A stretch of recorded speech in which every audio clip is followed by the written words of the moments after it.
আল্লাহর হাবিব সাল্লাল্লাহু আলাইহি ইসলামের কোলে এক ছোট্ট শিশু বসা। আল্লাহর হাবিব সাল্লাল্লাহু আলাইহি ইসলাম দাওয়াত খেতে গেলেন, এক ছোট্ট সাহাবী শিশু এসে আল্লাহ রাসূল সাল্লাল্লাহু আলাইহি ইসলামের কোলে বসলো। খাবার দেয়া হলো, ছোট্ট মানুষ বা হাত দিয়ে খাবার এইটা ধরে ওইটা ধরে ওইটা ধরে, আছে না এরকম?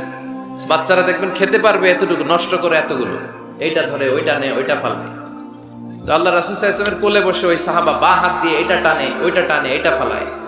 আল্লাহ রাসূল সাল্লাল্লাহু আলাইহি ইসলাম বললেন, ইয়া গোলাম, এই পিচ্চি, এই বাচ্চা, সাম্মিল্লাহ, তুমি যে হাত দিয়ে খাবার টানতেছো বিসমিল্লাহ বলছো, আগে বিসমিল্লাহ বলো। কুল বিয়ামিনিক, ডান হাতে খাও। বিসমিল্লাহ বলো, কুল বিয়ামিনিক, ডান হাতে খাও। ওয়া কুল মিম্মা ইয়ালিক, তোমার সামনে যেটা আছে ওইটা খাও। এরকম টানা হিচড়ে করো না। ওই সাহাবী বলেন, এই যে তিনটা কথা, তিনটা গাইডলাইন আল্লাহর হাবিব সাল্লাল্লাহু আলাইহি ওয়াসাল্লাম খাওয়ার আগে আমাকে দিয়েছিলেন, আমি মরার আগ পর্যন্ত এই গাইডলাইনের বাইরে কোনোদিন খাই নাই। সবসময় এভাবে। তো বাচ্চাদেরকে শিখাবেন যে বিসমিল্লাহ বলো, ডান হাতে খাও, সামনে যেটা আছে ওইটা খাও। একবার আল্লাহ রাসূল সাল্লাল্লাহু আলাইহি ওয়াসাল্লামের প্রিয় দৌহিত্র মানে নাতি হাসান রাদিয়াল্লাহু তাআলা আনহু, আল্লাহ রাসূল সাল্লাল্লাহু আলাইহি ওয়াসাল্লাম খুব ভালোবাসতেন হাসান রাদিয়াল্লাহু তাআলা আনহুকে এবং হুসাইন রাদিয়াল্লাহু তাআলা আনহু, এই দুইজনকে। ওনারা দুই ভাই আল্লাহ রাসূল সাল্লাল্লাহু আলাইহি ওয়াসাল্লামের পিঠে উঠে আল্লাহ রাসূল সাল্লাল্লাহু আলাইহি ওয়াসাল্লামের ঘোড়া বানিয়ে খেলতো। সুবহানাল্লাহ পড়বেন না? ঘোড়া হতো আল্লাহর রাসূল, ঘোড়া হতো কে? আর ঘোড়সাওয়ার হতেন হাসান আর হুসাইন। আল্লাহ রাসূল সাল্লাল্লাহু আলাইহি ওয়াসাল্লাম বাবরি চুল রাখতেন, লম্বা চুল। ঘোড়ার ঘাড়ে যেমনি রশি থাকে, হাসান হোসেন রাসূল সাল্লাল্লাহু আলাইহি ওয়াসাল্লামের চুলগুলোরে ধরে টেনে টেনে এরকম ঘোড়া ঘোড়া খেলতেন। তো হাসান রাদিয়াল্লাহু তাআলা আনহু একবার যাকাতের খেজুরের স্তূপ ছিল, উনি যে ছোট্ট মানুষ, খাবার দেখলি তো ছোট্ট বাচ্চারা খেতে আরম্ভ করে, এটা কি নিজের খাবার, হালাল না হারাম এগুলো তো খেয়াল করে না। তো হাসান রাদিয়াল্লাহু তাআলা আনহু যাকাতের খেজুর নিয়ে খেতে আরম্ভ করলেন। আল্লাহ রাসূল সাল্লাল্লাহু আলাইহি ওয়াসাল্লাম এসে ওনার গলায় চেপে ধরলেন, চেপে জোর করে মুখ থেকে টেনে খেজুর বের করলেন আর বললেন, আন ইন্না লা নাকুলু সাদাকা। হাসান, তুমি জানো না আমরা হাশিমি খানদানের লোক, আমরা আলে মুহাম্মদ, আমার বংশের কেউ কোনোদিন তার গলা দিয়ে যাকাতের কোনো সম্পদ ঢুকাতে পারবে না। খবরদার হাসান, খবরদার নাতি, ফেলে দাও। হাদিসে এসেছে কিখ কিখ, মানে আমরা যেটা ওয়াক ওয়াক বলি, গলার ভিতরে গেলে ওয়াক ওয়াক বলে থুতু ফেলি, রাসূল সাল্লাল্লাহু আলাইহি ওয়াসাল্লাম কিখ কিখ বলে গলায় চেপে মুখ থেকে টেনে সেই খেজুরটা বের করেছেন।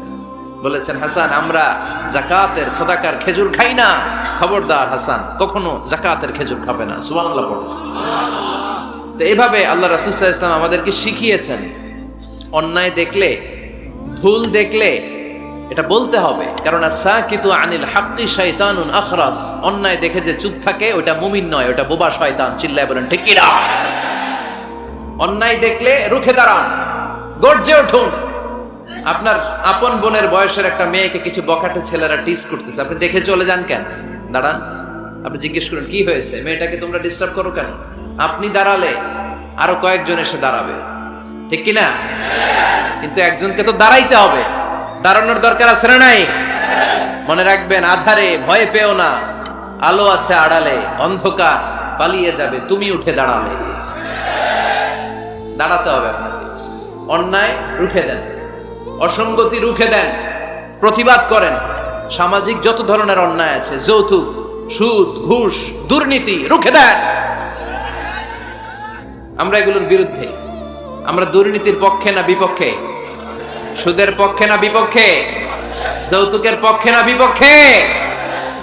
এগুলোর বিরুদ্ধে সামাজিক আন্দোলন গড়ে তুলুন, কথা বলেন। Raise your voice, raise your voice hard, কণ্ঠকে উঁচু করুন, প্রতিবাদ করুন, রুখে দাঁড়ান। আপনি দাঁড়ালে সোজা থাকবে বাংলাদেশ, আপনি বসে গেলে পথ হারাবে বাংলাদেশ। এজন্য সামাজিক অন্যায়কে রুখে দিতে হবে। আল্লাহর হাবিব সাল্লাল্লাহু আলাইহি ওয়াসাল্লাম যত জায়গায় সামাজিক অসঙ্গতি দেখেছেন, ধরে ধরে ঠিক করেছেন। কারো ভুল নাম দেখলে তিনি চেঞ্জ করে দিতেন। মক্কা থেকে মদিনায় যখন আল্লাহ রাসূল সাল্লাল্লাহু আলাইহি ওয়াসাল্লাম গেলেন, মদিনার আগের নাম ছিল ইয়াসরিব। মদিনার আগের নাম কি ছিল? ইয়াসরিব। ইয়াসরিব শব্দের অর্থ to take revenge from someone, প্রতিশোধ নেয়া। আল্লাহর হাবিব সাল্লাল্লাহু আলাইহি ওয়াসাল্লাম বলেন, আমি রাহমাতাল লিল আলামিন, আমি দয়ার নবী, মায়ার নবী, আর আমি যেই শহরে আসবো এই শহরের নাম প্রতিশোধের শহর। নেভার, কখনো হতে পারে না। আজকে থেকে এই শহরের নাম তওবা কিংবা তয়বা, মানে পবিত্র নগরী, মদিনাতুন নবী, নবীর শহর। আল্লাহ রাসূল সাল্লাল্লাহু আলাইহি ওয়াসাল্লাম ইয়াসরিব থেকে ওই শহরের নাম ওই দিনই মদিনা শহর বানায় দিলেন। এক সাহাবীকে জিজ্ঞেস করলেন, মাসমুক, নাম কি? বলে, আমার নাম হচ্ছে হাজান। হাজান মানে দুশ্চিন্তা, অ্যাংজাইটি, মানে যে সবসময় টেনশন করে। আল্লাহ রাসূল সাল্লাল্লাহু আলাইহি ওয়াসাল্লাম বলেন, এটা একটা নাম হলো মিয়া? টেনশন কি কারো নাম হয়? রাসূল সাল্লাল্লাহু আলাইহি ওয়াসাল্লাম বললেন, শোনো, তোমাকে একটা পরামর্শ দেই, এই টেনশন নাম বাদ দাও, তুমি হাজান নাম কেটে সাহাল নাম রাখো, সাহাল। এখন হাজান বলে, আমি ছোট্টবেলা থেকে সবাই আমারে চেনে হাজান নাম, এখন আমার নাম যে সাহাল, এটা আবার ঘোষণা দিতে হবে, দরকার নাই, আমার হাজান আছে, এটাই ভালো, টেনশন, সমস্যা নাই। ও এবার বাড়িতে চলে যাওয়ার পরে আল্লাহ সব টেনশন ওর মাথার উপরে চাপাইছে। ওর এই বিপদ, ওর ব্যবসায় মন্দা, ওর পেটে ব্যথা, ওর জ্বর, ওর অসুস্থতা, ওর ঘরে শান্তি নাই, একটার পর একটা টেনশন আরো বেড়ে গেছে। সবাই বলে হাজান, ওই যে রাসূল সাল্লাল্লাহু আলাইহি ওয়াসাল্লাম সুন্দর নাম দিয়েছিল, ওইটা নেও না, এই জন্য টেনশন বাড়ছে। যাও রাসূল সাল্লাল্লাহু আলাইহি ওয়াসাল্লামের কাছে ক্ষমা চেয়ে নাম ফেরত করে নিয়ে আসো।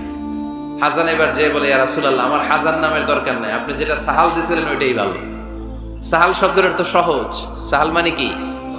ওই সাহাল রাদিয়াল্লাহু তাআলা আনহু বলে, আমি রাসূল সাল্লাল্লাহু আলাইহি ওয়াসাল্লামের কাছে ক্ষমা চেয়ে ওনার দেয়া নাম নিয়ে আসলাম, সাহাল। তারপর থেকে সবাই আমাকে ডাকে সাহাল। সাহাল মানে সহজ। আর ওই দিন থেকে মরার আগ পর্যন্ত আমার জীবনে আর কোনো টেনশন আসে নাই, সব কাজে আল্লাহ সাহাল অর্থাৎ সহজ করে দিয়েছেন। পড়েন সুবহানাল্লাহ। এজন্য উঠে দাঁড়াতে হবে, রুখে দিতে হবে সব অন্যায়। রাজি আছেন তো? যে সূরা থেকে কথা শুনবো এটাকে বলে সামাজিক রীতিনীতির সূরা। আমাদেরকে আল্লাহ তাআলা সোশ্যাল এন্ড মোরাল কিছু গাইডলাইন দিয়েছেন। 10টা গাইডলাইন আল্লাহ তাআলা আমাদের জন্য এখানে ডেডিকেট করেছেন, এবং আমরা দেখব যে এই সমস্যাগুলোর কারণেই আমাদের সমাজে আজকে অশান্তি। কি করে একটা সমাজের শান্তি, শৃঙ্খলা, ভারসাম্য অক্ষুণ্ণ রাখা যায়, এ ব্যাপারে চমৎকার কিছু গাইডলাইন আল্লাহ এই সূরায় দিয়েছেন। আল্লাহ রাসূল সাল্লাল্লাহু আলাইহি ওয়াসাল্লামের 9 জন স্ত্রী এট এ টাইমে বেঁচে ছিল। মোট স্ত্রী 11 জন, দাসী 2 জন, সব মিলে 13 জন। আর এট এ টাইমে বেঁচে ছিল 9 জন। আল্লাহর হাবিব সাল্লাল্লাহু আলাইহি ওয়াসাল্লামের আলাদা কোনো ঘর ছিল না। 9 বিবিরে 9টা ঘর করে দিয়েছিলেন। এগুলোরই বলে হুজরা। সুবহানাল্লাহ পড়েন। তো উনি যখন ওখানে থাকতেন, মাঝে মাঝে দূর থেকে কিছু বেদুইন লোকেরা আসতো, যাদের মধ্যে সভ্যতা, ভব্যতা আসে নাই। এরা এসে আল্লাহ রাসূল সাল্লাল্লাহু আলাইহি ওয়াসাল্লামকে ডাকা শুরু করতো। আমরা আমাদেরকে যেমনে ডাকি, আপনার নাম যদি হয় আব্দুল্লাহ, আমি আপনার বন্ধু হলে আপনারা ডাকবো, ওই আব্দুল্লাহ এদিকে আয়। এভাবে ডাকবো না? বন্ধু তো, তুই আমার বন্ধু, আব্দুল্লাহ এদিকে আয়। আব্দুর রহিম আমার বন্ধু, তো আমি ডাকবো, এই আব্দুর রহমান আয়। কিন্তু আল্লাহ রাসূল সাল্লাল্লাহু আলাইহি ওয়াসাল্লামের নাম হচ্ছে মুহাম্মদ, ওনারা কি ডাকা যাবে, এই মুহাম্মদ এই ডাকা যাবে? উনি কি আমাদের মতো মানুষ? উনি মানুষ, তবে অসাধারণ মানুষ, ঠিক কিনা? তো কিছু বেদুইন এসে দুপুরবেলা রাসূল সাল্লাল্লাহু আলাইহি ওয়াসাল্লাম বিশ্রাম নিচ্ছিলেন, তারা এসে বলতে আরম্ভ করলো, ইয়া মুহাম্মদ, ইয়া মুহাম্মদ, এই মুহাম্মদ এই বের হও। আল্লাহ বরদাস্ত করলেন না। আল্লাহ বললেন, খবরদার, নিজেরা নিজেদেরকে যেমনে ডাকো নবীর ওইভাবে ডেকো না, তোমাদের সব আমল বরবাদ হয়ে যাবে। অপেক্ষা করো, অপেক্ষা করো, অ্যাপয়েন্টমেন্ট নাও, পারমিশন নাও, সালাম দাও। কার কথা? চিল্লায় বলতে হবে কার?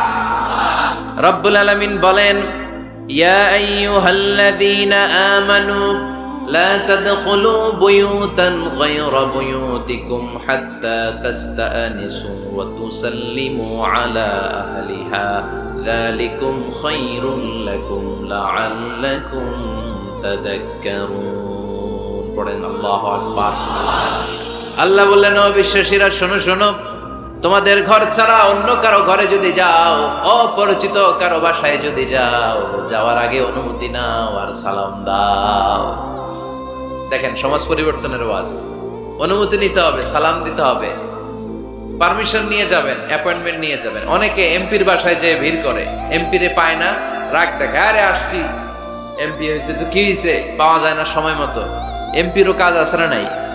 উনি তো আপনাদের জন্যই কাজ করেন, যে মিটিং গুলো করে আপনাদের জন্য, এই নির্বাচনী এলাকার জন্য করে, এগুলো বুঝতে হবে। অনেক ব্যস্ত মানুষ। হুজুরের বাসায় যে, এই হুজুর নামে না এখনো, এতক্ষণ ধরে বসে আছি, 2 কাপ চা দিয়ে বসায় রাখছে আমাদেরকে, এরকম অভিযোগ আছে না নাই? কিন্তু হুজুরও মানুষ, হুজুরের ঘুমানো লাগে, হুজুরের গোসল করা লাগে, হুজুরের বিশ্রাম লাগে, হুজুরের ফ্যামিলি আছে, হুজুরও অসুস্থ হয়, হুজুর রোবট না, ঠিক কিনা? এগুলো একটু বোঝার চেষ্টা করবেন।